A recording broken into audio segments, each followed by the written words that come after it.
Good morning, friends. Welcome to Bible and Coffee. I've got my Bible and I've got my little cup of coffee today. Sorry, I'm so late today, but just had a lot going on. And I realized yesterday I did most of the reading right, but for the first segment, I didn't do the full segment. So I am going to re record that and upload it so that we have day 84 correct. But today is day 85, March 26th. And today we're going to go through Joshua chapter 12, verse 7 through chapter 15, verse 19. Let's go ahead and get started with kings defeated west of the Jordan. Here is a list of the kings of the land that Joshua and the Israelites conquered on the west side of the Jordan from Baal Gad to the valley of Lebanon to Mount Halak, which rises towards Seir. Joshua gave their lands as an inheritance to the tribes of Israel according to their tribal divisions. The lands included the hill country, the western foothills, the Arabah, the mountain slopes, the wilderness, and the Negev.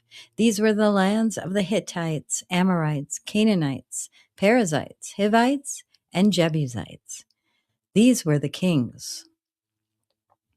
The king of Jericho, 1.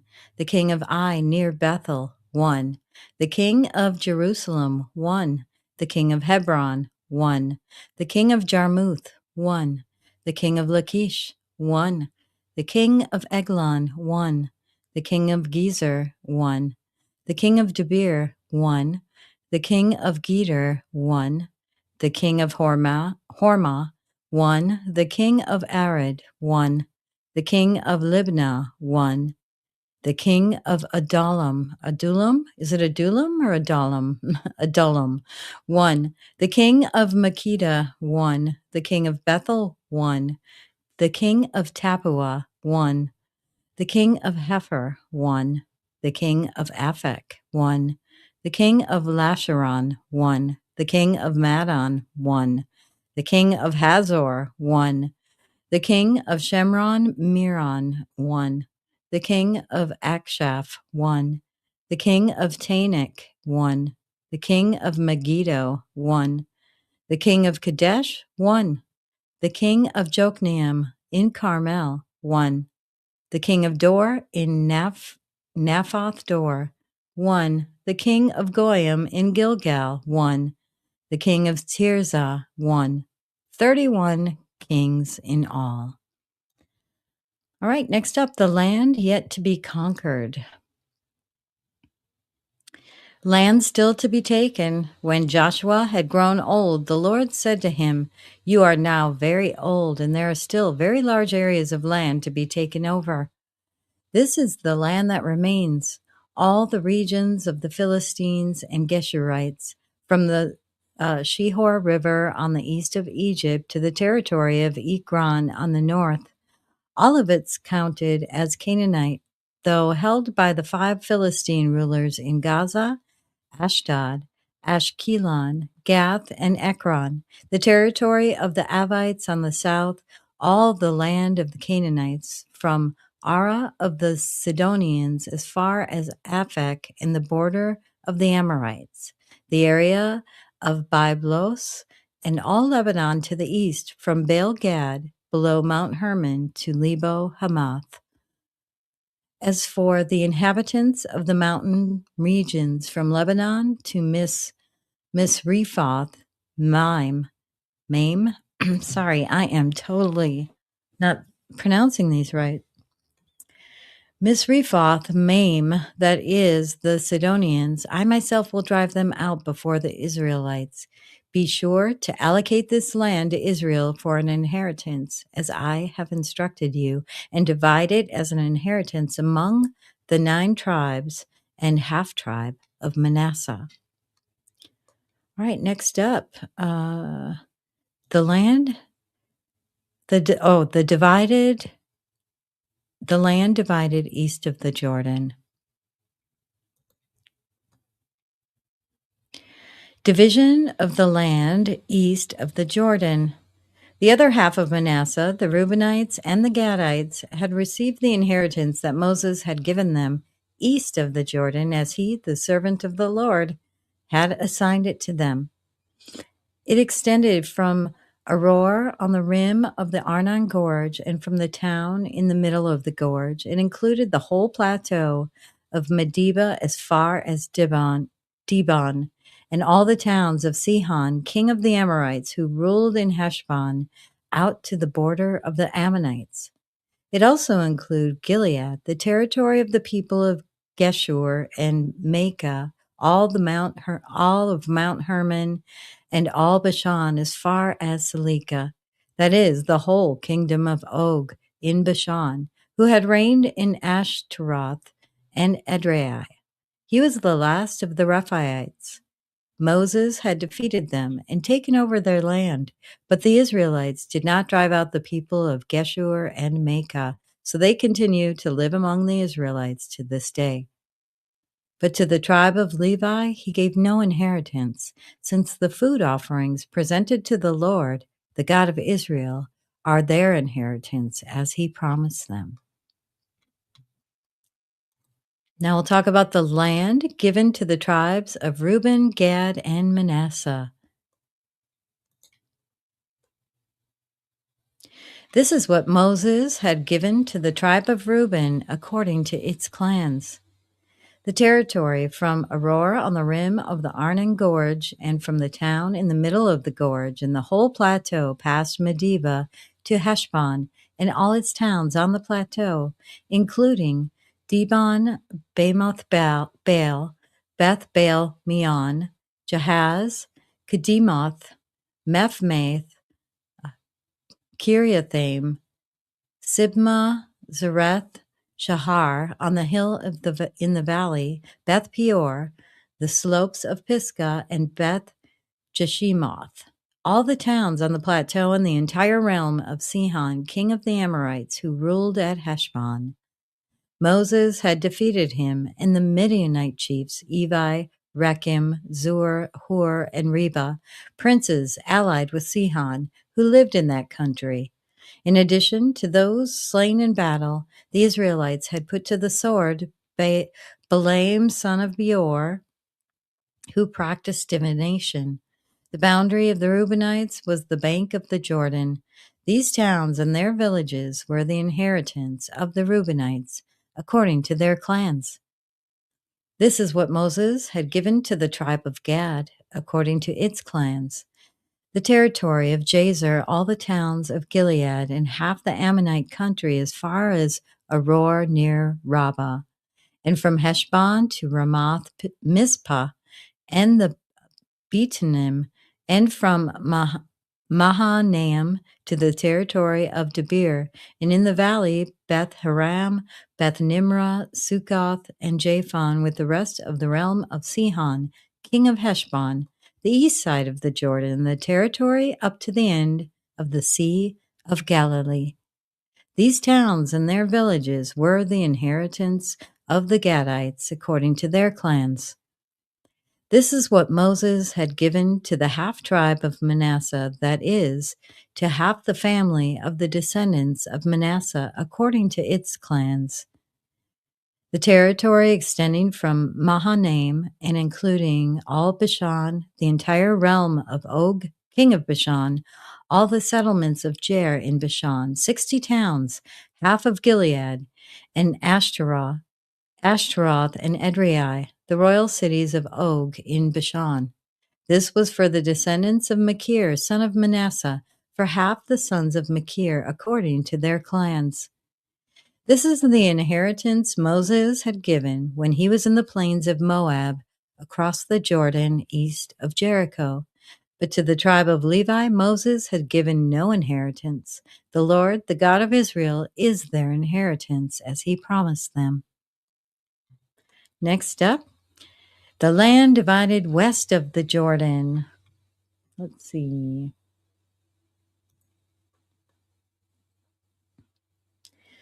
Divisions of the land west of the Jordan.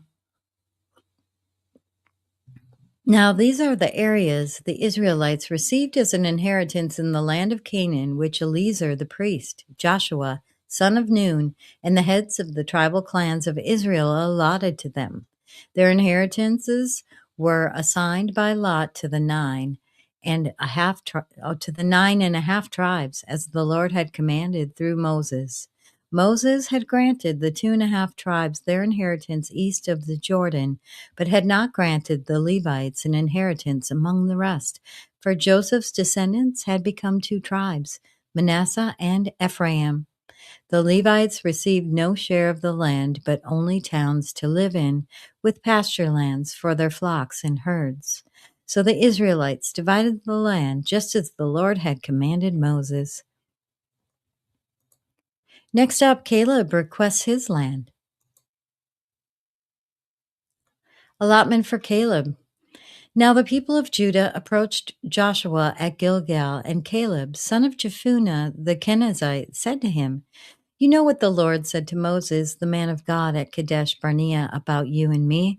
I was 40 years old when Moses, the servant of the Lord, sent me from Kadesh Barnea to explore the land, and I brought him back a report according to my convictions. But my fellow Israelites who went up with me made the hearts of the people melt in fear. I, however, followed the Lord my God wholeheartedly. So on that day Moses swore to me, 'The land on which your feet have walked will be your inheritance and that of your children forever, because you have followed the Lord my God wholeheartedly.' Now then, just as the Lord promised, he has kept me alive for 45 years since the time he said this to Moses, while Israel moved about in the wilderness. So here I am today, 85 years old. I am still as strong today as the day Moses sent me out. I'm just as vigorous to go out to battle now as I was then. Now give me this hill country that the Lord promised me that day. You yourself heard then that the Anakites were there, and that their cities were large and fortified. But the Lord helping me, I will drive them out, just as he said." Then Joshua blessed Caleb, son of Jephunneh, and gave him Hebron as his inheritance. So Hebron has belonged to Caleb, son of Jephunneh the Kenizzite, ever since, because he followed the Lord, the God of Israel, wholeheartedly. Hebron used to be called Kiriath Arba, after Arba, who was the greatest man among the Anakites. Next up, the land given to the tribe of Judah. Allotment for Judah. The allotment for the tribe of Judah, according to its clans, extended down to the territory of Edom to the desert of Zin in the extreme south. Their southern boundaries started from the bay at the southern end of the Dead Sea, crossed south of Scorpion Pass, continued on to Zin, and went over to the south of Kadesh Barnea. Then it ran past Hezron, up to Adar, and curved around to Karka. It then passed along the Asmon and joined the Wadi of Egypt, ending at the Mediterranean Sea. This is their southern boundary. The eastern boundary is the Dead Sea as far as the mouth of the Jordan. The northern boundary started from the Bay of the Sea at the mouth of the Jordan, went up to Beth Hoglah, and continued more north of Beth Araba to the stone of Bohan, son of Reuben. The boundary then went up to Debir from the valley of Achor and turned north to Gilgal, which faces the pass of Adumim, south of the gorge. It continued along to the waters of En Shemesh and came out at En Rogel. Then it ran up the valley of Ben Hinnom, along the southern slope of the Jebusite city, that is, Jerusalem. From there, it climbed to the top of the hill west of Hinnom Valley, at the northern end of the valley of Rephaim. From the hilltop, the boundary headed toward the spring of the waters of Nephtoah, came out at the towns of Mount Ephron and went down toward Bela, that is, Kiriath Jearim. Then it curved westward from Bela to Mount Seir, ran along the northern slope of Mount Jearim, that is, Kesalon, continued down to Beth Shemesh, and crossed to Timnah. It went to the northern slope of Ekron, turned toward Shikharon, passed along to Mount Bela, and reached Jabneel. The boundary ended at the sea. The western boundary is the coastline of the Mediterranean Sea. These are the boundaries around the people of Judah by their clans. All right. Next up, the land given to Caleb. In accordance with the Lord's command to him, Joshua gave to Caleb, son of Jephunneh, a portion in Judah, Kiriath Arba, that is Hebron. Arba was the forefather of Anak. From Hebron, Caleb drove out 3 Anakites, Sheshai, Ahiman, and Talmai, the son of Anak. From there, he marched against the people living in Debir, formerly called Kiriath Sepher. And Caleb said, I will give my daughter Aksa in marriage to the man who attacks and captures Kiriath Sepher. Othniel, son of Kenaz, Caleb's brother, took it. So Caleb gave his daughter Aksa to him in marriage. One day, when she came to Othniel, she urged him to ask her father for a field. When she got off her donkey, Caleb asked her, What can I do for you? She replied, Do me a special favor. Since you have given me land in the Negev, give me also springs of water. So Caleb gave her the upper and lower springs. And that concludes today's reading of Day 85. Thank you so much for joining. Please like or subscribe because it will help get the word out to more people. I hope you have a very blessed day, and we will see you tomorrow for Day 86. Bye-bye.